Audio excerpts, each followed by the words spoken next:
अस्सलामुअलैकुम, welcome to the screen. आज की इस वीडियो में हम डिस्कस करने जा रहे हैं कि कैपिटल गेन और डिविडेंड इनकम में क्या फ़र्क होता है। और ये बहुत ही अहम वीडियो होने जा रही है। जिन लोगों को कैपिटल गेन और डिविडेंड इनकम में फ़र्क का पता नहीं है, वो इस वीडियो से काफ़ी हद तक फ़ायदा उठा सकते हैं। आज का ये टॉपिक जो है वो बहुत ही अहम होने जा रहा है। अब इसमें हम डिस्कस करने जा रहे हैं कि कैपिटल गेन से क्या मुराद है और डिविडेंड इनकम क्या होती है। सबसे पहले तो आपको ये पता होना चाहिए कि ये दोनों ही मुनाफे की शक्ल में होते हैं। कैपिटल गेन भी आपका मुनाफा है और डिविडेंड भी जो है वो भी आपका मुनाफा होता है। लेकिन कैपिटल क्या चीज़ है? Capital is the initial sum you invested. ये वो इनिशियल रकम होती है जो आपने इन्वेस्टमेंट की होती है। So a capital gain is a profit that occurs when an investment is sold for a higher price. अगर आप सपोज करें एक चीज 100 रुपए की खरीदते हैं और आपका टोटल इन्वेस्टमेंट उसके ऊपर 100 है और आप बाद में जब उसको सेल करते हैं तो 120 रुपए में सेल कर देते हैं, तो फॉर एग्जाम्पल जो 20 रुपए यहाँ पर मुनाफा आया है इसको हम कैपिटल गेन कहते हैं।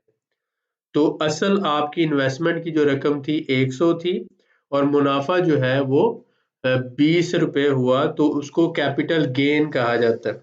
इसी तरह से सपोज करें आप प्रॉपर्टी खरीदते हैं 1 करोड़ रुपए की और बाद में उसे सेल कर देते हैं 1 करोड़ 30 लाख की, तो वो जो 30 लाख है 30,000 है वो आपका 30 लाख या 3 मिलियन कर ले, वो आपका कैपिटल गेन कहलाता है। तो ये इसका फ़र्क क्या होता है कि कैपिटल गेन तब तक नहीं होता जब तक आप जो चीज़ आपने खरीदी है बेचेंगे नहीं। लेकिन जो डिविडेंड होता है, ये कंपनीज, हर कंपनी की डिफरेंट पॉलिसी होती है। कुछ कंपनीज 1 महीने के बाद पे करती हैं, कुछ कंपनीज आपको 4 महीनों के बाद पे करती हैं, कुछ कंपनीज आपको 1 साल के बाद पे करती हैं। तो डिविडेंड में जो शेयर होल्डर्स होते हैं उनको शेयर्स बेचने की जरूरत नहीं होती। जैसे घर का किराया होता है, आप फर्ज करें आपने घर किराए पे दिया हुआ है तो आपने घर बेचा तो नहीं है, लेकिन हर महीने आपको किराया मिल रहा होता है। इसी तरह से जो शेयर होल्डर होते हैं उनको हर एक खास वक्फे के बाद, क्योंकि उन्होंने शेयर खरीदे हुए हैं, तो कंपनी अपना मुनाफा जो है डिविडेंड की शक्ल में शेयर करती है अपने शेयर होल्डर्स के साथ। तो डिविडेंड इनकम जो होती है ये रेगुलरली आपको मिलती रहती है और इसमें आपको शेयर बेचने की जरूरत नहीं होती। लेकिन कैपिटल गेन जो होता है इसमें जरूरी होता है कि जो आपने शेयर खरीदे हैं अगर वो बेचेंगे तो ही आपको कैपिटल गेन का मुनाफा मिलेगा। सो आप इस बात को समझें कि अ capital gain is an increase in value of a capital asset. जो आपका एसेट होता है जैसा कि स्टॉक्स हैं या रियल एस्टेट है, उसकी वैल्यू में जितना इजाफा होता है यानी उसकी कीमत जितनी बढ़ जाती है उसको कैपिटल गेन कहा जाता है। That gives it a higher value than the purchase value. Suppose जैसे मैंने बताया कि आपकी परचेज वैल्यू फर्ज करें 1 करोड़ है घर की, और आपने जब उसको सेल किया तो 1 करोड़ 30 लाख का सेल कर दिया, तो वो जो 30 लाख है वो आपका कैपिटल गेन कहलाएगा। इस तरह जब आपने शेयर्स खरीदे, फर्ज करें आपने 1 लाख के शेयर खरीद लिए, जब आपने उसको सेल किया तो आपने 1.5 लाख के सेल कर दिए, तो वो जो ऊपर 50,000 आपको मुनाफा आया है सेल करने के बाद, इसको हम कैपिटल गेन कहते हैं। तो इसके लिए दो चीजें जरूरी हैं, एक तो आपने शेयर खरीदे, उसको होल्ड किया और उसके बाद फिर आपने सेल करना है। तो अगर वो हायर प्राइस पे सेल होंगे तो ये कैपिटल गेन कहलाएगा, और सम टाइम ये होता है कि वो लोअर हो जाते हैं। अगर आप सपोज करें कुछ अरसे के बाद जिस प्राइस पे आपने खरीदे अगर शेयर की वैल्यू कम हो जाती है तो इसको कैपिटल लॉस कहते हैं। तो कैपिटल गेन की तरह कैपिटल लॉस भी होता है। लिहाजा इसलिए हमेशा से कहा जाता है कि इन्वेस्टर बड़ा सोच समझ के शेयर खरीदता है, किन कंपनी के खरीदने चाहिए, किस प्राइस पे खरीदने चाहिए, कितने खरीदने चाहिए और कब सेल कर देने चाहिए। तो कैपिटल गेन उस वक्त होगा जब आप शेयर खरीदें और उसको हायर वैल्यू पे बेचें, ठीक है। लेकिन डिविडेंड इनकम जो है ये आपको एक रिवार्ड होता है। Dividend is a reward given to shareholders. तो जो शेयर होल्डर्स होते हैं वो जो रकम इन्वेस्ट करते हैं कंपनी में, उसकी बेस पर कंपनी जो है अपने शेयर होल्डर को रिवार्ड देती है। इसको डिविडेंड कहा जाता है, या आप इसको प्रॉफिट कह सकते हैं। Companies keep most profit as a retained earning. Suppose करें कि एक कंपनी को, फर्ज कर लेते हैं कि एक शेयर पे 100 रुपये मुनाफा हुआ, तो वो 100 में से ये करते हैं 60% रिटेन कर लेते हैं और 40% अपने शेयर होल्डर्स को डिस्ट्रीब्यूट कर देते हैं। ज्यादातर जो हिस्सा होता है कंपनीज वो अपने पास उसका रखती हैं, ताकि उसको बाद में शेयर होल्डर को दिया जा सके, या फिर उसको कंपनी में री इन्वेस्ट किया जा सके। तो a company's board of director can pay out dividends at a scheduled frequency। ये फ्रीक्वेंसी मंथली भी हो सकती है, क्वार्टरली भी हो सकती है, और इसी तरह से एनुअल भी हो सकती है। तो लिहाजा जो आप शेयर खरीदते हैं उसके ऊपर कंपनी जो है वो आपको एक रिवार्ड देना चाहती है। इस रिवार्ड को या इस मुनाफे को आप डिविडेंड कहते हैं।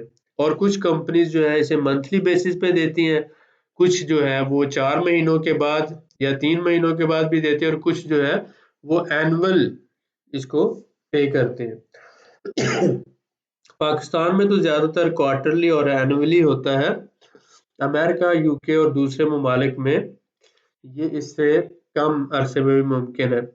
स्पेशल कंसिडरेशन आप देखते हैं कि जो टैक्स के हवाले से है, how capital gain and dividends are tax different.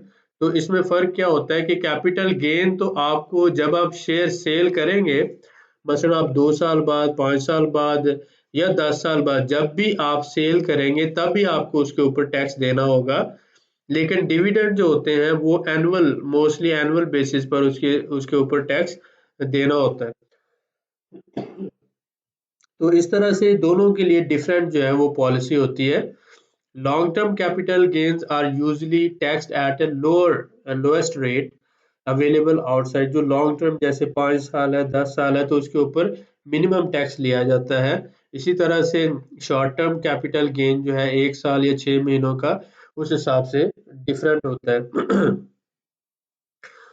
Net इसी तरह से आप ये देखते हैं कि dividends are usually paid as cash. आपके बैंक अकाउंट में ये जो डिविडेंड है पे किए जाते हैं, और जितने आपने शेयर खरीदे होते हैं उनकी जो रेशो मिलती है, जितना मुनाफा आपके हिस्से आता है वो आपके बैंक अकाउंट में पे कर दिया जाता है। तो ये एक छोटा सा लेक्चर था जिसमें हमने आपको ये बताया कि कैपिटल गेन क्या होता है और डिविडेंड इनकम क्या होती है। दोबारा आप समझ लें इसकी समरी कि कैपिटल गेन, आपने जो कैपिटल इन्वेस्ट किया और उसके ऊपर जो आपको मुनाफा हुआ जब आप वो जो चीज़ आपने परचेज की है, परचेज वैल्यू से हायर वैल्यू पे अगर आप सेल करते हैं तो जो आपको मुनाफा होता है उसको कैपिटल गेन कहते हैं। और जब आप सेल करेंगे इसके ऊपर टैक्स तब ही लगेगा। लेकिन डिविडेंड जो होता है, ये आप जो कंपनी में इन्वेस्टमेंट करते हैं, जितने शेयर खरीदते हैं, तो कंपनी अपना वो जो मुनाफा होता है वो आपको रिवार्ड की शक्ल में मुनाफा आपके अकाउंट्स में ट्रांसफर कैश किया जाता है। तो आप शेयर जो होते हैं वो सेल ना भी करें तो बहुत सी कंपनीज आपको उसके ऊपर डिविडेंड देती हैं कि आपने उनके शेयर खरीदे हुए हैं। तो ये बिल्कुल जैसे मैंने मिसाल दी कैपिटल गेन के लिए, आप ये समझें कि आपने एक घर खरीदा और बाद में हायर प्राइस पे बेच दिया, ये आपका कैपिटल गेन हो गया। शेयर खरीदे और बाद में हायर प्राइस पे बेच दिए। डिविडेंड इनकम के लिए आपने घर खरीदा, उसको आपने किराए पे दे दिया, अब उसकी वैल्यू भी बढ़ रही है लेकिन हर महीने आपको किराया भी मिल रहा है। तो ये जो कैपिटल गेन है उसमें तो सेल जरूरी है, लेकिन डिविडेंड में आप ये समझ लें कि प्रॉपर्टी जैसे जो शेयर है उसकी सेल जरूरी नहीं है। इसको मैं कंपेयर करके बता रहा हूँ कि आप समझ सकें। जैसे प्रॉपर्टी आप बेचते नहीं है लेकिन हर महीने किराया आपको मिलता है, इसी तरह से शेयर्स आपकी उनकी वैल्यू बढ़ रही होती है, लेकिन हर 4 महीनों के बाद, हर 6 महीनों के बाद या साल के बाद कंपनीज आपको कैश की शक्ल में डिविडेंड देती हैं। तो बहुत से लोग क्या करते हैं, डिविडेंड कंपनीज में 10 लाख, 20 लाख, 50 लाख इन्वेस्ट करते हैं और फिर वहां से जो मुनाफा या कैश मिल रहा होता है उससे अपना घर का जो अखराजात है वो चलाते हैं।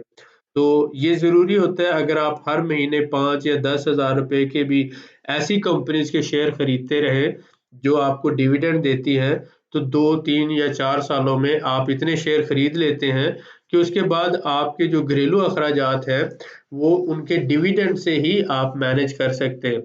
तो पाकिस्तान में क्योंकि इन्वेस्टमेंट का इतना रुझान नहीं है, लेकिन कनाडा, यूके और अमेरिका में लोग डिविडेंड देने वाली कंपनीज में ज़्यादा इन्वेस्ट करते हैं और वहां से उनको जब मंथली वो जो इनकम मिलती है या हर 3 महीनों के बाद, उससे फिर वो अपने घरेलू अखराजात मैनेज करते हैं। तो नियरली 50% लोग इस तरह से इन्वेस्टमेंट करते हैं। तो कैपिटल गेन और डिविडेंड इनकम के हवाले से उम्मीद है कि आपको समझ आई होगी। मिलते हैं नेक्स्ट वीडियो में। दुआओं में याद रखें। अगर आपने अभी तक हमारा ग्रुप ज्वाइन नहीं किया तो आप ज्वाइन कर सकते हैं आर्म पीएसएक्स को। और इसके साथ साथ हमने आर्म फॉरेक्स भी शुरू किया है। जो लोग फॉरेक्स में इंटरेस्टेड हैं वो हमारा फॉरेक्स का ग्रुप ज्वाइन कर सकते हैं। आर्म पीएसएक्स की वैल्यू जो फीस है, हमने अभी इसकी सिर्फ 1,000 रखी हुई है, लेकिन फॉरेक्स जो है उसकी फीस हमने 2,000 रखी है पर मंथ। ये ग्रुप फीस है और ये मिनिमम फीस है। आप ये बात समझें कि ये लाखों रुपए की ट्रेनिंग्स हैं जो हम आपको समझ लें कि फ्री में दे रहे हैं, ताकि ज़्यादा से ज़्यादा लोग इससे फ़ायदा उठा सकते हैं। मिलते हैं नेक्स्ट वीडियो में इंशाल्लाह। दुआ में याद रखिएगा। बहुत शुक्रिया।